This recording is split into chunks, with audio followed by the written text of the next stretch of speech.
Hello and welcome to You Sew You. My name's Zoe and this is my channel all about the crafty bits and pieces I get up to.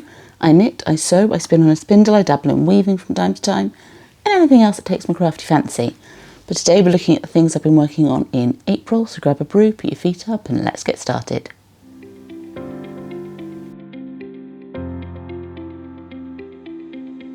So welcome back to any returning viewers, and to any new viewers a very warm welcome to you. As I mentioned in the opening to the video, we're taking a look at what I've been working on in April this week. Normally I would start that with what I am wearing, but England's decided to be warm this week, so in honour of Star Wars Day, which is this weekend, I do have on my Baby Yoda t-shirt, but it's not a me-made thing. So let's dive straight in then with finished objects.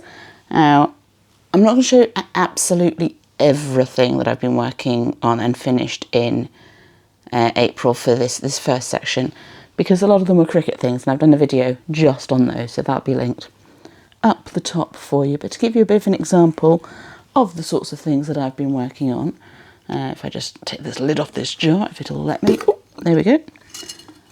So first up we have from the Cricut that I've been learning to use this month, a lantern, fairy jar lantern. So I've got fairies and dragons and trees, birch trees, beech trees, the pretty white ones, are in vinyl on the outside, and I've put some frosted glass spray on the inside, and then a string of fairy lights in there as well. So really pleased with that. It has a nice little bit of atmosphere to my craft room when I'm working on it. Just pop that to one side, and sticking with the Cricut for a while, made some bookmarks. I do have some to finish that I'm not going to show you today, because again they are in that video, they're linked up top. So these are in maple and walnut veneers. I'm probably not going to use the walnut very much. Again, to be fair, it was certainly the Cricut brand, not great, it just disintegrated. But yeah, so we have some bookmarks. This one is the one that I have out on my shelf down here with my TBRs waiting to be used. I have some that I'm going to do some painting on and glue together, so I'll show you those when they're actually finished. But yeah, bookmarks. And I've been working on some infusible ink, which is Cricut's version of sublimation. So it works on polyester fabrics and finishes. So I have done some little pouches. This is the most successful one. It's also the first one I did, with this little cat and butterfly on the front. So a good size for notion pouches. One that's slightly bigger that'd be good for, like, you know, sock projects and stuff. So yeah, so handy little pouches.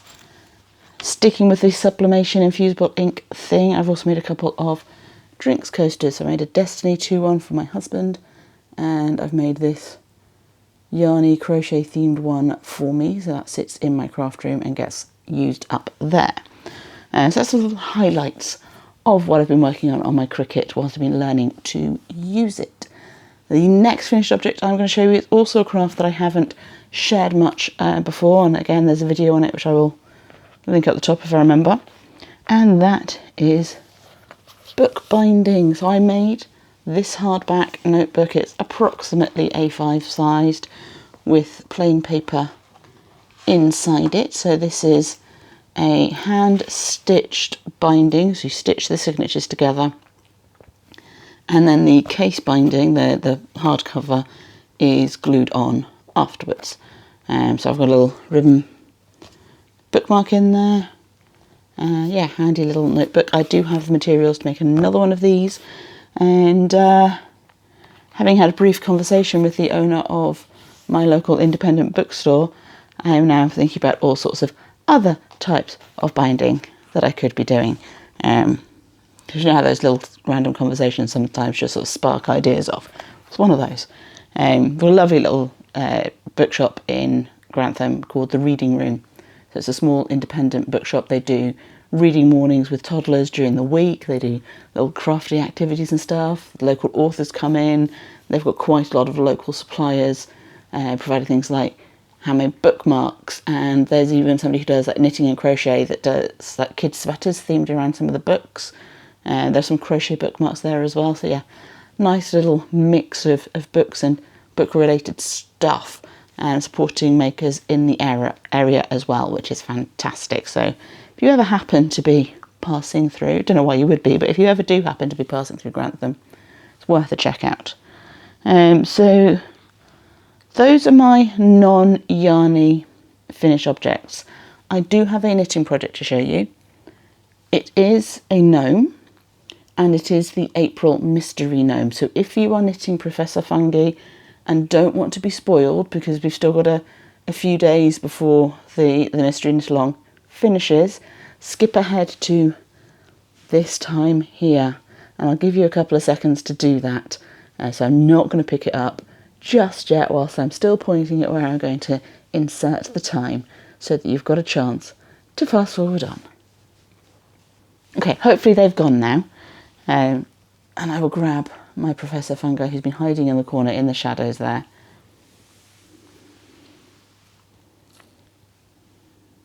I mean, hello. He's a mushroom. So this is in Yarn Unique yarn. It's her yak base. So it's a more sort of muted colourway than some of the other sets, some of the other bases that she uses. And this little guy, you knit him from the bottom up, which is unusual for the gnomes. The ones I've done before have been top down. He's got a disc of cardboard in his bottom so that he sits nicely flat. He's got feet, which I haven't had to do before. He's got another disc of cardboard in the brim of his hat, which I haven't perfectly sized, so it doesn't quite sit how I want it to, but it's fine. It gives the right impression. But that just keeps the stuffing from his body out of his hat and the shape of the hat there. My landline's doing weird things in the corner, so if you hear strange noises in the background, it's trying to find its base, which it sat on. Nobody calls me on it anyway, so yeah. So he's got a little mushroom hat, and he's got a little mushroom gathering basket as well, his little spirally beard. So thoroughly enjoyed making this one.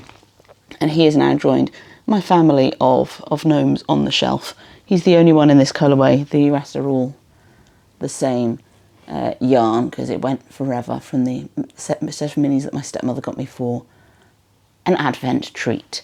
Okay, so that is my finished objects finished. So welcome back to those of you that skipped ahead to avoid spoilers on the Mystery Gnome. Let's get on with some works in progress. So, eagle-eyed viewers will notice we have new furniture as well as new paint colours. So yeah, the living room has had a bit of a transformation, and the bedroom has also had a bit of a transformation, as has the hall. Hall is halfway through, so we've still got all the wall up the stairs and the landing to do, the bathroom to do, and the kitchen to do. So needless to say, I have had limited crafting time in April, because we've been testing the strength of our almost a year-long marriage by building wardrobes. We've survived. The wardrobes are up, they work, they hold the clothes, they've got lights in, and I didn't throttle him, so winning. So it does mean that there's only a couple of works in progress to show you. So let's start with my second project for the Tokutiku Sideways Along. I've already completed the Tanny tank top, which I will pop a little picture in for you. I am currently working on the centre point popover. I think my cable may be slightly too short for this project, so it's all sort of bunched up, and I am probably partway through a round as well. So that's as far I've got. I am partway down the body, and I've messed up the increases and decreases, so I have some strange things happening with stitch counts. I have enough stitches, they're just not evenly spread the way they should be, so I'm fixing that. I have the back of the neck stitches on hold, so when I come to do a hood, that'll be on there. And I essentially just need to keep knitting this stitch pattern until it's long enough to put the sleeves in. So it's a pleasant knit, it's not a complicated knit. I keep doing it when I'm talking to people or watching TV, hence the mistakes and the increases and decreases, but I have done enough rows. I just need to fudge the increases and decreases a little bit to get the stitch counts even, and then to make sure that I've got enough stitches when I get to the hem. But I do like Aina's patterns. I like the way that she writes them. She puts diagrams in the patterns so that you know where you are, and because she's creative with the structure of her garments and the construction methods, that's kind of useful to have those pictures there. It's been great fun doing the make along. We've had our final Zoom meeting now. That was at the weekend, last weekend. So yeah, so that's coming to an end. It technically finishes today as I am filming, which is the 1st of May. So a bit late to join in now, but her patterns are fabulous, so do go and check them out. Togi Tiku, she has a pay hip and she has Ravelry and she's on Instagram and all that kind of good stuff. So that's a lot of fun. It's my 3rd Togi Tiku pattern that I've actually cast on. I do have a few other patterns in my library, including mushroom hats, which I got from the last knit along when we did the Barakat, and I haven't got around to making that, but yeah. Okay, the other work in progress that I've been putting quite a bit of time into is my cross stitch. So I'll pop a little picture up to show you where I was at the beginning of April, and this is where I am at now. So I am working on the third quarter of this particular project. I am going to need to move the hoop for this little corner here. I'm going to get as far as I can with these books and this owl before I do that, and obviously the shelf underneath as well. So we'll get the crosses and the back stitch done on that before we move the hoop to finish that corner off, and then move over to the final quarter. So yeah, a fair amount of progress has been made on this, most of it in the past week. So I've been putting in some hours on it, which does mean that the knitting has been sat to the side a little bit. But yeah, progress is being made, which is great because this is one of my longer standing whips. So that's my works in progress that I've been actively working on in April. I'm just going to put that there out the way. We'll pop this little box over here as well so the cat doesn't jump on it. Okay, so thinking ahead, plans for what's coming up next. I haven't done very much on my long-standing whips. As I say, the cross-stitch mostly has been done in the past week, and that's the first time I picked up a longer-standing whip in goodness knows how long. So I do need to pick up some more of those. I obviously want to get the centre point popover finished. There will be another gnome in May.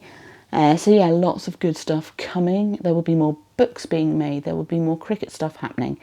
So there'll be a lot of variety going on. I do have a list of several videos to make, which should see us through a couple of months, which is good because I'm actually going away for a week at the end of May, just for a UK-based week away with the husband.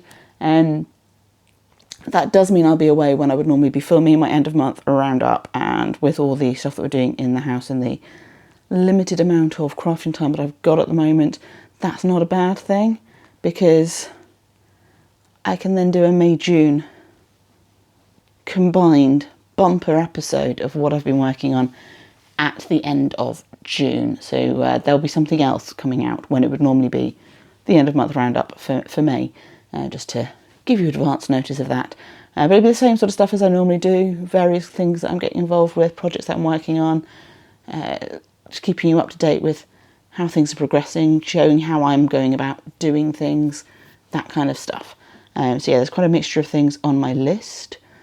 Some of them will take quite a long time to film, so I might have to think of some other videos to do as well that are shorter to film, that will still give you guys some value for watching. But yeah, we have plans coming up, and we have plans for lots of different crafts, which is good. So I've got projects I started a year or two ago that I need to complete, like a hand-sewn top with embroidery on that's been sitting not getting touched for ages, the cushion that I'm weaving to go with this blanket here out of the leftover yarn from that really needs to get finished, because that's just taking up space at the moment. A few sort of knitting projects been able to go for a while. So yes, we do need to dive into our long-standing whips again, which have been getting a little bit neglected through April because, DIY. So we'll get onto that, and yeah. Bit shorter this week than I normally have for a roundup for DIY reasons, But I hope you found it interesting, and thank you for spending some time with me today. I look forward to seeing you in my next video.